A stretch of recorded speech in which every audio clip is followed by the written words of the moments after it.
Top quality और consistent performance के लिए सिर्फ सिल्वर पंप नाम याद रखना। વાત હવે ક્રિકેટ સટ્ટો રમવા કેશિયરે આચરેલી કરોડોની ઉચાપતની। મહેસાણા જિલ્લામાં કરોડો રૂપિયાની ઉચાપતની ઘટના સામે આવી, જેમાં ઊંઝા માર્કેટિંગ યાર્ડમાં કોમર્શિયલ કોઓપરેટિવ બેંકમાંથી 3 કરોડ 44 લાખ રૂપિયાની ઉચાપત થઈ અને આ ઉચાપત કરનાર બેંકનો કેશિયર સચિન પટેલ હોવાનું પણ સામે આવ્યું। બેંક સત્તાધીશોના જણાવ્યા મુજબ કેશિયરે આ ઉચાપત તેની ક્રિકેટ સટ્ટાની લતના કારણે કરી છે।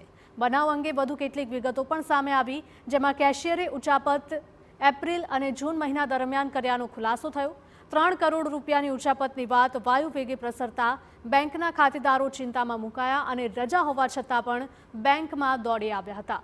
બેંક સત્તાધીશોએ પણ તમામ રકમ રિકવર કરી આપવાની ખાતરી આપી છે અને ઉચાપત કરનાર કેશિયર વિરુદ્ધ પોલીસ ફરિયાદ નોંધવાની તજવીજ પણ હાથ ધરી છે।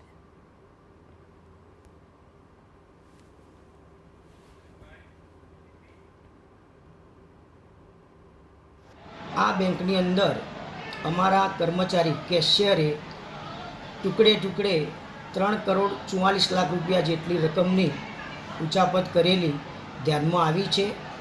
આ રકમ વસૂલ કરવા તજવીજ શરૂ કરી છે કે આ કર્મચારી આ IPL વગેરે સટ્ટાની લતે ચડેલો, તેની અંદર તે રકમ ખોટો ટુકડે એ બેંકની એના નેજા હેઠળ રહેતી રકમમાંથી એ લઈ ગયો હોય એવું એના વાત ઉપરથી લાગ્યું।